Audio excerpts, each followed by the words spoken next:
놀이터로 내려와. 준혁의 그 한마디에 세상이 멈췄습니다. 숨이 막혔어요.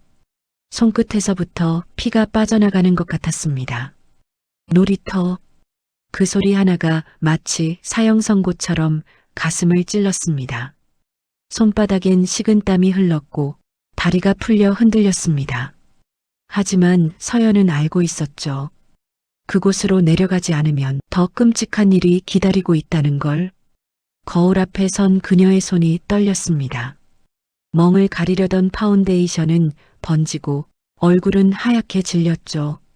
그럼에도 불구하고 서연은 계단으로 향했습니다.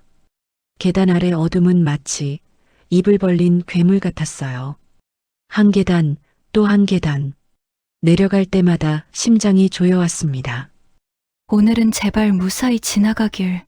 그녀는 속으로 기도했습니다.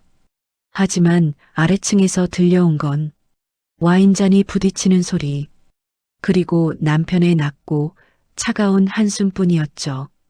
그 소리만으로도 서연은 알았습니다. 오늘 밤도 피할 수 없다는 걸. 과연 서연에게 무슨 일이 일어난 걸까요? 지하실 놀이터라는 곳은 어떤 곳인 걸까요? 이제 사연 시작합니다. 구독과 좋아요 눌러주신 모든 분들, 오늘 하루도 행복하시길 바랍니다. 저녁 7시가 되면 서연의 가슴은 얼어붙습니다. 시계 초침 소리가 평소보다 크게 들렸어요. 똑딱, 똑딱. 그 소리 하나하나가 마치 자신을 향해 다가오는 발소리 같았습니다. 거실 창문 너머로 어둠이 내려앉고 있었어요. 서연은 소파에 조용히 앉아 무릎 위에 올려놓은 손을 꼭 쥐었습니다. 손톱이 손바닥을 파고들어 아팠지만 그 통증이 오히려 정신을 붙들어주는 것 같았어요. 거실에는 클래식 음악이 흐르고 있었습니다. 남편이 좋아하는 베토벤의 월광 소나타였죠. 평소 같았으면 아름답게 느껴졌을 선율이 오늘은 장례식 음악처럼 무겁게 들렸습니다. 서연은 벽시계를 다시 한번 올려다봤어요. 7시 15분. 남편이 돌아오기까지 15분 정도 남았습니다. 2층에서 딸 현이가 계단을 내려오는 소리가 들렸습니다. 9살 현이가 거실로 들어왔어요. 엄마, 나 내일 준비물 있어. 서연은 재빨리 밝은 표정을 지으며 딸을 바라봤습니다. 그래, 뭐가 필요한데? 도화지랑 물감, 미술 시간에 쓴대. 알았어. 엄마가 내일 아침에 챙겨줄게. 현이는 고개를 끄덕이며 다시 2층으로 올라갔습니다. 서연은 딸의 뒷모습을 바라보며 입술을 깨물었어요. 현이만은 이 집의 진실을 알면 안 됐습니다. 절대로. 그녀는 천천히 일어나 현관 쪽으로 걸어갔습니다. 거울 앞에 서서 자신의 모습을 확인했어요. 진한 파운데이션 아래로 미처 가리지 못한 멍이 왼쪽 광대뼈 부근에 희미하게 보였습니다. 서연은 다시 한번 손가락으로 그 부분을 두드리며 화장을 고쳤어요. 남편은 자신이 만든 상처를 보는 걸 싫어했습니다. 보기 싫다는 말과 함께 더 심한 폭력이 이어지곤 했죠. 그때였습니다. 현관문 앞에서 비밀번호 누르는 소리가 들렸어요. 삑, 삑, 삑, 삑. 4번의 경쾌한 전자음 뒤에 문이 열리는 소리가 났습니다. 다녀왔습니다. 남편 준혁의 목소리는 언제나처럼 부드러웠어요. 방송국에서 뉴스를 진행할 때 쓰는 그 목소리였습니다. 서연은 재빨리 입가에 미소를 만들며 현관으로 달려갔어요. 어서 오세요. 많이 피곤하셨죠? 서연은 남편의 가방을 받아들며 조심스럽게 말했습니다. 남편의 얼굴을 살폈어요. 눈빛이 평소보다 차갑게 느껴졌습니다. 입술은 일직선으로 굳어 있었고 턱선에 힘이 잔뜩 들어가 있었어요. 안 좋은 신호였습니다. 저녁 준비됐어? 네, 좋아하시는 갈비찜이랑 된장찌개 준비했어요. 준혁은 대답 없이 거실로 걸어갔습니다. 서연은 남편의 뒤를 따라가며 가방을 옷장에 넣었어요. 손이 미세하게 떨렸습니다. 저녁 식사는 침묵 속에서 진행됐어요. 준혁은 음식을 입에 넣으면서도 표정 하나 변하지 않았습니다. 서연은 국그릇을 들고 있는 손에 힘을 주며 남편의 눈치를 살폈어요. 무슨 생각을 하고 있는지 알 수 없었습니다. 그게 더 무서웠어요. 아빠, 나 내일 미술 준비물 있어.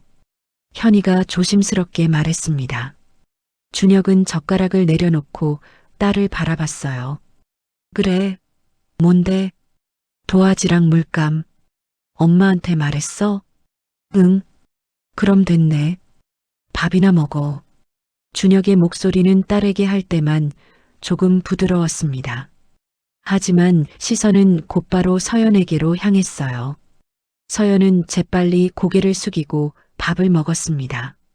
식사가 끝나고 현이가 2층으로 올라간 후였습니다. 서연이 설거지를 하고 있을 때 뒤에서 준혁의 목소리가 들렸어요. 오늘 놀이터로 내려와.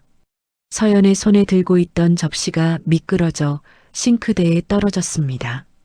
철컥 하는 소리가 고요한 부엌에 울렸어요. 놀이터. 남편이 지아씨를 부르는 이름이었습니다. 10분 안에 준혁은 그 말만 남기고 계단을 내려갔습니다. 서연은 싱크대를 붙잡고 서서 거친 숨을 내쉬었어요. 심장이 미친 듯이 뛰었습니다. 10분. 그 시간 안에 준비를 마치고 지하실로 내려가야 했어요. 서연은 떨리는 손으로 물을 틀어 얼굴을 씻었습니다. 차가운 물이 뺨을 타고 흘러내렸어요. 거울 속 자신의 얼굴은 창백했습니다. 입술에서 피가 빠져나간 것처럼 하얗게 질려 있었어요. 계단을 내려갈 때마다 다리가 후들거렸습니다. 한 계단, 또 한 계단. 지하실 문 앞에 섰을 때 서연은 잠시 눈을 감았어요. 문손잡이가 차갑게 느껴졌습니다. 문을 열자 희미한 조명이 보였습니다. 지하실은 겉보기엔 남편의 서재 겸 음악실이었어요. 벽 한쪽에는 책들이 빽빽이 꽂혀 있었고 다른 한쪽에는 피아노와 첼로가 놓여 있었습니다. 방음 장치까지 완벽하게 된 곳이었죠. 하지만 서연은 알고 있었어요. 이곳의 진짜 모습을요. 준혁은 가죽 소파에 앉아 와인잔을 기울이고 있었습니다. 서연이 들어오자 천천히 고개를 들었어요. 늦었네. 10분이라고 했지? 죄송합니다. 서연의 목소리가 떨렸습니다. 준혁은 와인잔을 테이블에 내려놓고 일어났어요. 서연에게 천천히 다가왔습니다. 서연은 본능적으로 한 걸음 뒤로 물러났어요. 뒤로 가지 마. 준혁의 손이 번개처럼 뻗어나와 서연의 머리채를 잡았습니다. 서연은 비명을 참으며 이를 악물었어요. 준혁은 서연의 얼굴을 자신 쪽으로 끌어당겼습니다. 내가 뭐라고 했어? 늦지 말라고 했지? 죄송해요. 설거지를 하다가. 변명하지 마. 준혁의 다른 손이 서연의 턱을 세게 잡았습니다. 강한 힘의 서연은 작게 신음을 냈어요. 준혁은 서연의 얼굴을 이리저리 돌리며 살폈습니다. 화장 열심히 했네. 내가 만든 선물을 가리려고? 아니에요. 그냥 어머님이 내일 식사 약속이 있다고 하셔서. 어머니? 준혁이 피식 웃으며 서연의 머리채를 놓았습니다. 서연은 비틀거리며 뒤로 물러났어요. 준혁은 책상 위에 놓인 서류를 집어들었습니다. 내일 방송할 뉴스 대본이었어요. 무릎 꿇고 앉아. 서연은 천천히 무릎을 꿇었습니다. 차가운 대리석 바닥이 무릎에 닿았어요. 준혁은 소파에 다시 앉아 다리를 꼬고 대본을 읽기 시작했습니다. 제대로 앉아. 등 펴고. 서연은 떨리는 몸을 억지로 바로 세웠습니다. 준혁은 대본을 읽으면서도 가끔 서연을 힐끗힐끗 쳐다봤어요. 그럴 때마다 입꼬리를 살짝 올리며 만족스러운 표정을 지었습니다. 30분이 지났습니다. 서연의 무릎은 저리고 아팠어요. 다리가 후들거렸습니다. 하지만 움직일 수 없었어요. 한 번 움직였다가 더 심한 벌을 받은 적이 있었습니다. 오늘 방송국에서 신임 여자 아나운서가 들어왔어. 준혁이 갑자기 말을 꺼냈습니다. 서연은 고개를 들어 남편을 바라봤어요. 25살. 당신이 그 나이였을 때 생각나더라. 준혁의 눈빛이 차갑게 식었습니다. 그때 당신은 예뻤지. 카메라 앞에서 웃는 모습이 정말 예뻤어. 그래서 내가 당신을 선택한 거야. 서연은 아무 말도 하지 못했습니다. 준혁은 소파에서 일어나 서연에게 다가왔어요. 근데 지금 당신 꼴 좀 봐. 이게 뭐야? 준혁의 손이 서연의 뺨을 때렸습니다. 찰싹. 날카로운 소리와 함께 서연의 고개가 옆으로 꺾였어요. 뺨이 화끈거렸습니다.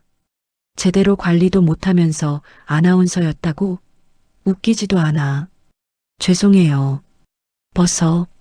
준혁의 목소리가 낮아졌습니다. 서연의 몸이 굳었어요. 준혁은 소파에 기대앉으며 서연을 내려다봤습니다. 빨리 안 해? 서연은 눈을 감았습니다. 천천히 상의 단추를 풀기 시작했어요. 1개, 2개, 3개. 손가락이 너무 떨려서 단추가 잘 풀리지 않았습니다. 더 빨리. 서연은 억지로 손을 움직였습니다. 상의가 벗겨지고 준혁은 만족스러운 표정으로 고개를 끄덕였어요. 이리 와. 서연은 비틀거리며 일어났습니다. 무릎이 너무 저려서 제대로 서기가 힘들었어요. 준혁은 서연의 손목을 잡아 자신 쪽으로 끌어당겼습니다. 당신은 내 거야. 알지? 네. 크게 대답해. 네. 준혁의 손이 서연의 허리를 감았습니다. 서연은 숨이 막히는 것 같았어요. 준혁의 입술이 서연의 목덜미에 닿았고 이빨로 살짝 깨물었습니다. 서연은 아픔을 참으며 눈을 질끈 감았어요. 오늘은 순종적이네. 좋아. 준혁은 서연을 소파 쪽으로 밀어붙였습니다. 서연은 소파에 쓰러졌어요. 준혁이 위에서 내려다보며 말했습니다. 움직이지 마. 내가 하라는 대로만 해. 그날 밤 지하실에서 나온 건 자정이 넘어서였습니다. 서연은 비틀거리며 계단을 올라갔어요. 온몸이 아팠습니다. 왼쪽 팔뚝에 새로운 멍이 생겼고 입술이 터져서 피가 났어요. 목덜미에는 이빨 자국이 선명하게 남아 있었습니다. 욕실에 들어가 거울을 봤습니다. 거울 속 여자는 서연이 아닌 것만 같았어요. 눈빛에 생기가 없었고 얼굴은 창백했습니다. 서연은 샤워기를 틀었어요. 뜨거운 물이 몸을 적셨습니다. 아픈 곳에 물이 닿을 때마다 찌릿한 통증이 느껴졌어요. 샤워를 마치고 나와 침대에 누웠을 때 복도에서 시어머니의 목소리가 들렸습니다. 준혁아, 내일 오전에 재단 이사회 있단다. 네, 어머니. 며느리한테는 내가 따로 말할게. 내일 점심 준비 잘하라고. 서연은 이불을 머리까지 덮었었습니다. 시어머니는 알고 있었어요. 매번 지하실에서 무슨 일이 일어나는지. 하지만 단 한 번도 막아주지 않았습니다. 오히려 남자 기분 맞추는 게 여자의 도리라며 서연을 나무랐었죠. 서연은 베개에 얼굴을 묻고 소리 없이 울었습니다. 눈물이 베갯니들 적셨어요. 가슴속에서 무언가 무너져 내리는 것 같았습니다. 하지만 동시에 다른 감정도 올라왔습니다. 분노였어요. 자신을 이렇게 만든 남편에 대한 분노, 방관한 시어머니에 대한 분노, 그리고 아무것도 하지 못하는 자신에 대한 분노. 서연은 눈물을 닦고 천천히 일어났습니다. 서랍을 열어 숨겨둔 작은 수첩을 꺼냈어요. 그 안에는 지난 5년 동안 있었던 일들이 날짜별로 적혀 있었습니다. 어디를 맞았는지, 무슨 말을 들었는지, 시어머니는 어떤 반응을 보였는지. 서연은 펜을 들고 오늘 날짜를 적었습니다. 2025년 3월 15일. 그리고 오늘 있었던 일을 빠짐없이 기록했어요. 마지막 줄에 이렇게 썼습니다. 이제 곧 끝낼 거예요. 이 지옥을. 서연은 수첩을 다시 서랍 깊숙이 넣었습니다. 그리고 조심스럽게 복도로 나가 현이의 방문을 살짝 열었어요. 딸은 곤히 잠들어 있었습니다. 작은 얼굴에 평화로운 표정이 감돌았어요. 서연은 조용히 방 안으로 들어가 현이의 이불을 덮어주었습니다. 딸의 이마에 살짝 입을 맞추며 속삭였어요. 현아, 엄마가 꼭 너를 지킬게. 이 집에서 너만은 안전하게. 서연은 다시 자신의 방으로 돌아와 침대에 누웠습니다. 창밖으로 달빛이 희미하게 들어왔어요. 어둠 속에서 서연은 천장을 바라보며 생각했습니다. 내일 또 견뎌야 했어요. 모레도, 그 다음 날도. 하지만 언젠가는 반드시 이곳을 벗어날 거였습니다. 현이를 데리고 서연은 눈을 감았습니다. 하지만 잠은 오지 않았어요. 몸은 아팠고 마음은 더 아팠습니다. 그래도 포기할 수 없었습니다. 아직은 2년 전부터였습니다. 서연은 달라지기 시작했습니다. 매일 오전 10시 남편이 방송국으로 출근하고 시어머니가 재단일로 외출하면 서연은 뒷마당 창고로 향했습니다. 여러 낡은 기계들 사이 좁은 공간. 그곳에서 서연은 유튜브 영상을 보며 몸을 움직였습니다. 호신술 기본 동작부터 시작했습니다. 처음 6개월은 지옥이었습니다. 손목을 비트는 동작 하나도 제대로 되지 않았습니다. 팔에 힘이 없어 주먹을 쥐면 손가락이 떨렸습니다. 하지만 서연은 멈추지 않았습니다. 1년이 지나자 달라졌습니다. 몸에 근육이 붙기 시작했고 동작이 자연스러워졌습니다. 2년째가 되자 서연은 자신의 몸을 통제할 수 있게 됐습니다. 조금만 더 버티자. 땀에 젖은 이마를 닦으며 서연은 스스로에게 속삭였습니다. 그녀의 눈빛엔 예전의 두려움 대신 단단한 결심이 자리 잡고 있었습니다. 석 달 전부터는 본격적인 준비에 들어갔습니다. 인터넷으로 초소형 카메라 5대를 주문했습니다. 배송은 편의점 택배로 받았습니다. 카메라는 펜 뚜껑만큼 작았습니다. 서연은 청소를 핑계로 집안 곳곳을 돌아다니며 카메라를 설치했습니다. 지하실 음악 감상실 천장의 환풍구 틈에 하나, 거실 책장 장식품 뒤에 하나, 남편의 서재 액자 뒤에 하나, 주방 선반 위 화분 사이에 하나, 그리고 침실 옷장 구석에 마지막 하나. 모든 카메라는 서연의 휴대폰과 연결됐습니다. 남편이 집에 없는 낮 시간, 서연은 녹화된 영상들을 확인했습니다. 남편이 지하실에서 술을 마시며 혼잣말로 내뱉는 욕설들, 거실에서 시어머니와 나누는 대화 속 서연에 대한 험담들, 서재에서 전화통화로 논문 대피를 지시하는 장면들, 모든 것이 기록됐습니다. 이것만 있으면, 증거만 있으면. 서연은 파일을 USB에 복사하며 떨리는 손을 꽉 쥐었습니다. 그 USB를 딸의 방 침대 옆 곰 인형 뱃속에 숨겨뒀습니다. 지퍼를 열고 솜 사이에 밀어넣은 뒤 다시 봉했습니다. 언젠가 이것이 자신을 구할 열쇠가 될 거라 믿으며. 6월 15일 토요일 하늘이 무너질 듯 비가 쏟아졌습니다. 시어머니가 운영하는 재단의 후원자 만찬이 호텔에서 열리는 날이었습니다. 남편도 초대 연사로 참석해야 했습니다. 평소엔 집에 경비원 4명이 항상 있었지만 오늘은 2명만 남았습니다. 나머지는 모두 행사장 경호에 투입됐습니다. 오늘이야. 서연은 심장이 터질 듯 뛰는 걸 느꼈습니다. 손바닥에 땀이 흥건했습니다. 서연은 가방을 메고 지하실로 내려갔습니다. 남편이 차 열쇠를 보관하는 서랍이 거기 있었어요. 손이 떨려서 자물쇠를 여는데 2번이나 실패했습니다. 3번째, 딸깍 소리와 함께 서랍이 열렸죠.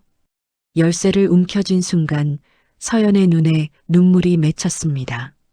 현아, 엄마가 꼭 살아서 널 데리러 갈게. 계단을 올라가는데 복도에 인기척이 느껴졌습니다. 경비원이었어요. 서연은 숨을 죽이고 벽에 붙었습니다. 경비원이 지나가길 기다렸지만 그는 멈춰섰죠. 거기 누구세요? 서연의 가슴이 쿵쾅거렸습니다. 경비원이 천천히 다가왔어요. 이미 늦었습니다. 도망칠 수도 숨을 수도 없었죠. 그 순간 서연의 몸이 먼저 움직였습니다. 2년 동안 연습한 동작이 자동으로 나왔어요. 경비원의 손목을 잡아 비틀고 무릎으로 명치를 찍었습니다. 경비원이 신음하며 쓰러졌죠. 미안해요.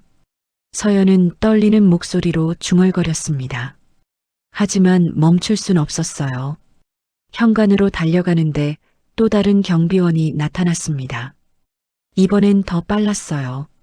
서연은 우산 거치대에 우산을 휘둘러 경비원의 다리를 쳤습니다. 경비원이 비틀거리는 사이 문을 박차고 나갔죠. 비가 온몸을 적셨습니다. 차고로 뛰어가며 서연은 자꾸만 뒤를 돌아봤어요. 누군가 쫓아올 것 같았습니다. 심장이 터질 것처럼 뛰었죠.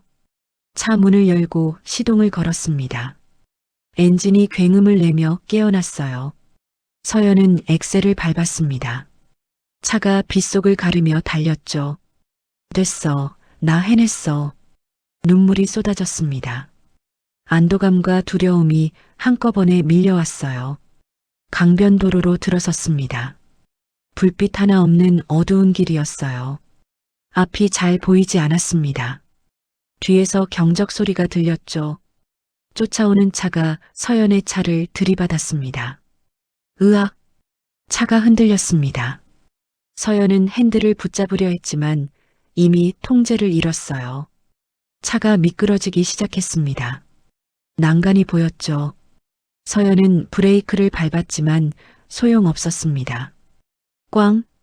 차가 난간을 들이받았습니다. 유리가 산산조각 났어요. 에어백이 터지며 서연의 얼굴을 쳤습니다.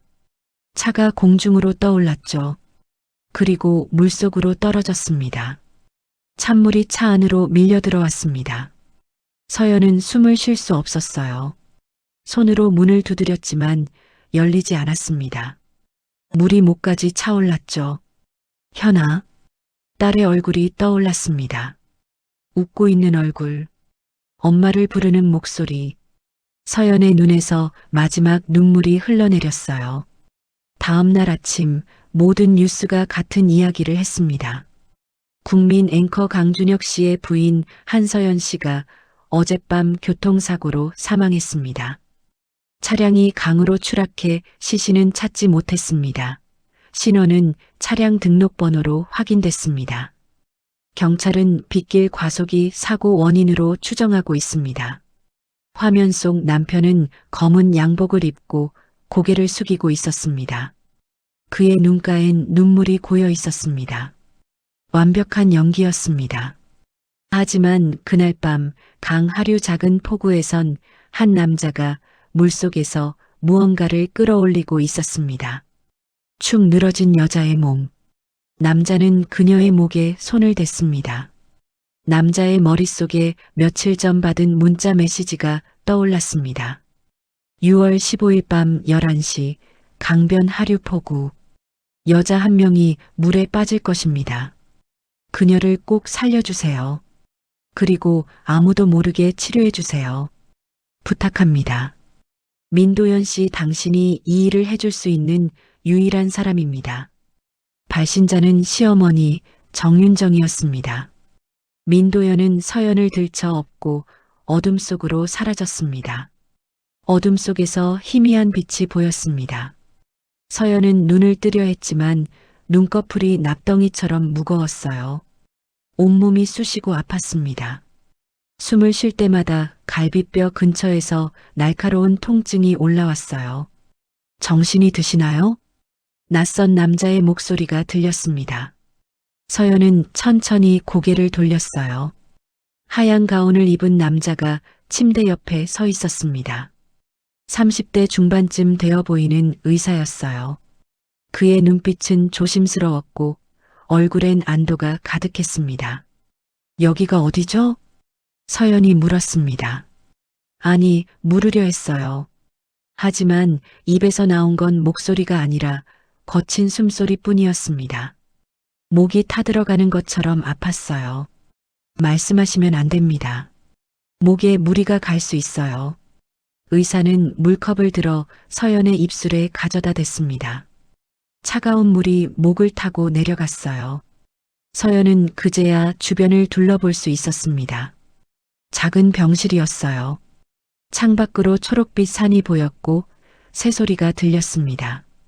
도시의 소음은 전혀 들리지 않았어요. 당신은 지금 강원도 산골에 있습니다. 제가 운영하는 작은 병원이에요. 저는 민도연이라고 합니다. 의사가 말했습니다. 서연은 혼란스러웠어요. 어떻게 여기까지 온 거죠? 마지막 기억은 강물에 빠지는 차 안이었습니다. 강물로 떨어지던 그 순간의 공포가 생생했어요. 사고가 난 지 열흘이 지났습니다. 당신은 그동안 계속 의식이 없었어요. 도연은 침대 옆 의자에 앉으며 부드럽게 말했습니다. 그의 손은 떨리고 있었어요. 당신을 구한 건 우연이 아니었어요. 어떤 분의 부탁을 받았습니다. 당신을 꼭 살려야 한다고 말씀하셨어요. 누구죠? 서연이 간신히 물었습니다. 목소리는 갈라지고 아팠어요. 지금은 말씀드릴 수 없습니다. 도연은 일어나 창가로 갔습니다. 햇빛이 그의 얼굴을 비쳤어요. 당신은 이미 죽었어요. 공식적으로는요. 뉴스에서 사고 소식이 나갔습니다. 신원 확인까지 끝났어요. 그 말에 서연의 심장이 쿵 내려앉았습니다. 제 딸은요? 딸은 어떻게 됐나요? 서연이 다급하게 물었습니다. 눈물이 핑 돌았어요. 박 집사님이 돌보고 계십니다. 아이는 무사해요. 도연의 말에 서연은 안도의 한숨을 쉬었어요. 딸은 무사하구나. 박 집사님이 계시면 안전할 거예요. 하지만 당신의 얼굴은 많은 사람들이 알고 있습니다. 전 아나운서였으니까요. 이 얼굴로는 절대 자유로울 수 없어요. 도연이 조심스럽게 말했습니다. 성형수술을 받으세요. 완전히 다른 사람이 되는 겁니다. 서연은 숨이 막혔습니다. 하지만 선택의 여지가 없었어요. 좋아요. 하겠어요. 일주일 후 첫 번째 수술이 시작되었습니다. 수술실 조명이 눈부셨어요. 마취제가 몸에 퍼지면서 의식이 흐려졌습니다. 깨어났을 때 얼굴 전체가 붕대로 감겨 있었어요. 통증이 심했습니다. 머리가 깨질 것처럼 아팠고 얼굴은 화끈거렸어요. 한 달에 한 번씩 수술이 진행되었습니다. 광대뼈, 턱선, 코, 눈 하나씩 바뀌어 갔어요. 매번 수술 후엔 붕대를 감고 2주일을 보내야 했습니다. 붓기가 빠지고 멍이 사라지고 새로운 얼굴에 익숙해지는 시간이었어요. 하지만 몸의 회복보다 더 힘든 건 마음이었습니다. 밤이 되면 악몽이 찾아왔어요. 어둡고 좁은 지하실, 차가운 콘크리트 바닥, 남편의 목소리가 들렸습니다. 내가 나를 화나게 했어. 내 잘못이야. 서연은 비명을 지르며 깨어났습니다. 온몸이 땀으로 젖어 있었어요. 심장이 미친 듯이 뛰었습니다. 손이 떨렸고 숨을 제대로 쉴 수 없었어요. 괜찮으세요? 도연이 달려와 물었습니다. 서연은 가쁜 숨을 몰아쉬며 고개를 끄덕였어요. 꿈이었어요. 그냥 꿈. 하지만 그건 꿈이 아니었습니다. 생생한 기억이었어요. 서연은 이불을 꽉 움켜쥐었습니다. 도연은 따뜻한 물을 가져다 줬어요. 서연은 두 손으로 컵을 감싸 쥐고 천천히 물을 마셨습니다. 조금 나아지셨나요? 네. 죄송해요. 자주 이래요. 서연이 작은 목소리로 말했습니다. 사과하지 마세요. 당신이 겪은 일을 생각하면 당연한 반응입니다. 도연이 의자에 앉으며 말했습니다. 시간이 약이에요. 조금씩 나아질 겁니다. 하지만 시간이 지나도 악몽은 멈추지 않았어요. 어떤 날은 지하실 문이 닫히는 소리가 들렸고, 어떤 날은 남편의 손이 목을 조르는 느낌이 생생했습니다. 깨어나면 숨이 막혀 있었어요. 낮에는 조금씩 걷는 연습을 했습니다. 처음엔 복도 끝까지 가는 것도 힘들었어요. 다리에 힘이 없었고 어지러웠습니다. 도연이 팔을 잡아줬어요. 한 걸음, 두 걸음, 천천히 걸었습니다. 일주일이 지나자 병원 정원까지 나갈 수 있었어요. 햇빛이 얼굴에 닿았습니다. 따뜻했어요. 바람이 불어왔어요. 나무 사이로 새들이 지저귀고 꽃향기가 났습니다. 서연은 벤치에 앉아 하늘을 바라봤어요. 구름이 천천히 흘러갔습니다. 딸 생각이 났습니다. 지금쯤 뭐 하고 있을까요? 밥은 잘 먹고 있을까요? 엄마를 보고 싶어 하지는 않을까요? 가슴이 먹먹했습니다. 눈물이 흘러내렸어요. 딸의 얼굴이 선명하게 떠올랐습니다. 동그란 눈, 까르르 웃는 목소리, 엄마 손을 꼭 잡던 작은 손. 보고 싶었어요. 너무나 보고 싶었습니다. 현아, 딸의 이름을 불러봤어요. 목소리가 떨렸습니다. 엄마가 꼭 돌아갈게. 조금만 기다려. 바람이 머리카락을 흔들었습니다. 서연은 눈물을 닦았어요. 어느 날 저녁, 도연이 따뜻한 차를 가져왔습니다. 서연은 병실 창가에 앉아 밤하늘을 바라보고 있었어요. 별이 참 많네요. 서연이 말했습니다. 여기는 불빛이 적어서요. 밤이 되면 이렇게 별들이 다 보입니다. 도연이 옆에 앉으며 말했습니다. 왜 이렇게까지 해주시는 거죠? 저를 구한 그 사람은 누구예요? 유나가 물었습니다. 도연은 한참을 망설이다가 입을 열었어요.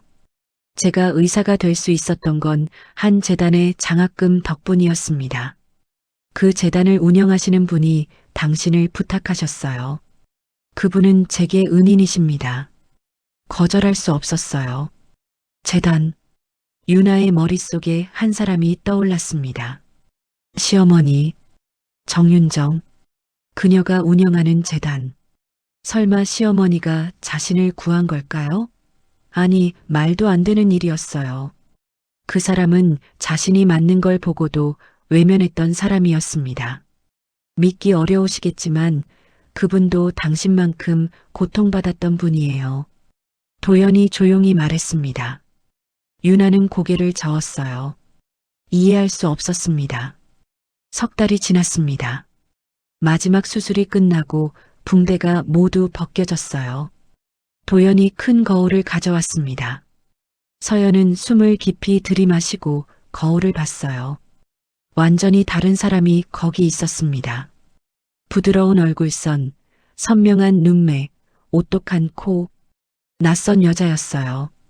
손으로 얼굴을 만져봤습니다. 당신의 이름은 이제 이유나입니다. 도연이 서류 봉투를 꺼내 침대 위에 올려놓았습니다. 주민등록증, 운전면허증, 모든 게 준비되어 있어요. 서연은, 아니, 이제는 유나는 서류들을 들여다봤습니다. 낯선 이름, 낯선 얼굴. 이유나.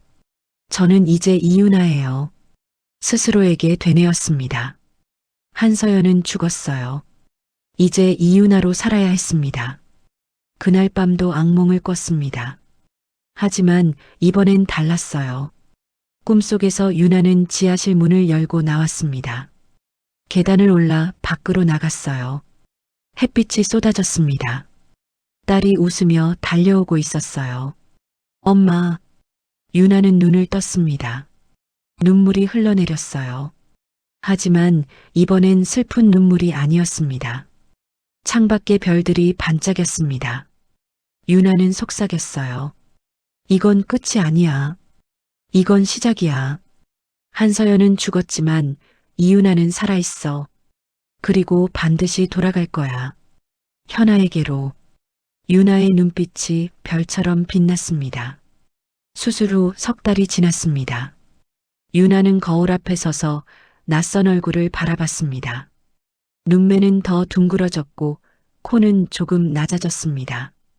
입술선도 달라졌죠. 손으로 볼을 만지면 여전히 어색했어요.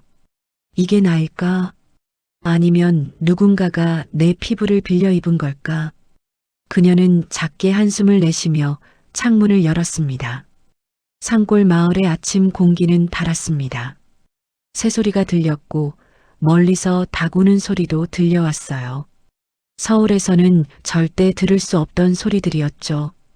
윤아는 눈을 감고 깊게 숨을 들이켰습니다. 가슴이 조금씩 풀리는 기분이었어요. 도연이 준 일자리는 마을 시장 안작은 방송국이었습니다. 정확히는 방송국이라기보다 스피커를 통해 시장 소식을 알리는 곳이었죠. 윤아는 매일 아침 8시와 저녁 6시에 마이크 앞에 앉았습니다. 안녕하세요, 여러분. 오늘 날씨는 맑고 포근합니다. 오후엔 바람이 조금 불 거예요. 처음엔 목소리가 떨렸습니다. 아나운서 시절의 또렷한 발음과 달리 지금의 목소리는 조금 낮고 부드러웠어요. 성대 수술의 결과였죠. 하지만 사람들은 그 목소리를 좋아했습니다. 이윤아 씨 목소리 참 편안하네. 아침마다 듣는 게 하루의 낙이야. 시장 아주머니들이 건네는 말 한마디 한마디가 윤아에겐 약이 됐습니다. 아무도 그녀를 의심하지 않았어요. 아무도 그녀를 때리지 않았죠. 그냥 평범한 이웃으로 대해줬습니다. 어느 화창한 오후였습니다. 윤아는 방송을 마치고 버스 정류장으로 향했어요. 도연이 오늘은 일찍 끝나니 함께 시내에 나가자고 했거든요. 버스 안은 한적했습니다. 창가 자리에 앉은 윤아는 창밖을 바라봤어요. 논밭이 지나가고 작은 학교가 보였습니다. 운동장에서 아이들이 뛰어놀고 있었어요. 그중 한 여자아이가 깔깔 웃으며 친구를 쫓아갔습니다. 순간 윤아의 가슴이 철렁했어요. 현이, 딸의 얼굴이 떠올랐습니다. 지금쯤 학교 가방을 메고 하교하고 있을까? 아니면 친구들이랑 졸고 있을까? 엄마 없이 잘 지내고 있을까? 윤아는 손으로 가슴을 꾹 눌렀습니다. 숨이 막히는 것 같았어요. 보고 싶어. 너무 보고 싶어. 작게 중얼거린 그녀의 눈가에 눈물이 맺혔습니다. 하지만 금방 고개를 저었어요. 울면 안 돼. 지금 우는 건 사치야. 살아남아야 해. 그래야 현이를 다시 만날 수 있어. 버스가 멈추고 도연이 올라탔습니다. 청바지에 흰 셔츠를 입은 그의 모습은 평소 병원 가운을 입은 모습과 달라 보였어요. 윤아는 눈물을 재빨리 닦고 미소를 지었습니다. 오래 기다렸어요? 아니요, 방금 왔어요. 도연은 그녀 옆에 앉으며 작은 종이봉투를 건넸습니다. 안에는 따뜻한 호빵이 들어 있었어요. 점심 제대로 먹었어요? 네, 잘 먹었어요. 사실 윤아는 점심을 거의 먹지 못했습니다. 식욕이 없었거든요. 하지만 도연이 걱정할까봐 거짓말을 했죠. 도연은 그녀의 붉어진 눈가를 보며 잠시 말을 멈췄습니다. 하지만 아무 말 하지 않았어요. 그저 조용히 그녀 옆에 앉아 있었죠. 시내에 도착했습니다. 도연은 윤아를 놀이공원으로 데려갔어요. 크지 않은 곳이었지만 회전목마와 관람차, 바이킹이 있었죠. 가족 단위 방문객들이 많았습니다. 놀이공원이요? 윤아는 놀란 표정으로 물었습니다. 서울에 살 때도 놀이공원에 가본 적이 거의 없었어요. 남편이 허락하지 않았거든요. 저도 처음이에요. 한 번쯤 가보고 싶었어요. 같이요. 도연의 말에 윤아는 가슴이 따뜻해졌습니다. 두 사람은 천천히 공원을 걸었어요. 솜사탕 파는 아저씨가 보였고 풍선을 든 아이들이 지나갔습니다. 도연은 사진기를 꺼내 들었어요. 여기서 한 장 찍어요. 저는 사진 잘 못 찍는데요. 괜찮아요. 그냥 웃기만 하면 돼요. 유나는 어색하게 웃었습니다. 카메라 렌즈를 보는 게 이렇게 어색할 줄 몰랐어요. 예전엔 방송 카메라 앞에서도 자연스러웠는데 도연은 셔터를 눌렀습니다. 찰칵. 유나의 어색하지만 진심 어린 미소가 사진에 담겼어요. 이번엔 제가 선생님 찍어드릴게요. 유나가 카메라를 받아들었습니다. 도연은 회전 목마를 배경으로 섰어요. 그런데 그는 웃지 않았습니다. 그저 멍하니 회전 목마를 바라보고 있었어요. 뭔가 먼 곳을 보는 듯한 눈빛이었죠. 선생님 웃으세요. 유나가 말했지만 도연은 여전히 무표정이었습니다. 그의 눈가에 슬픔 같은 게 스쳐 지나갔어요. 유나는 카메라를 내리고 그에게 다가갔습니다. 괜찮으세요? 도연은 깜짝 놀란 듯 고개를 돌렸습니다. 그리고 억지로 미소를 지었어요. 아, 미안해요. 잠깐 딴 생각을 했네요. 무슨 생각이었어요?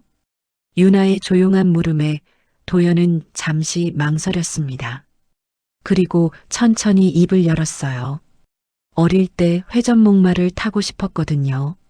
친구들이 타는 걸 보면서 언젠가 나도 저걸 타보고 싶다고 생각했어요.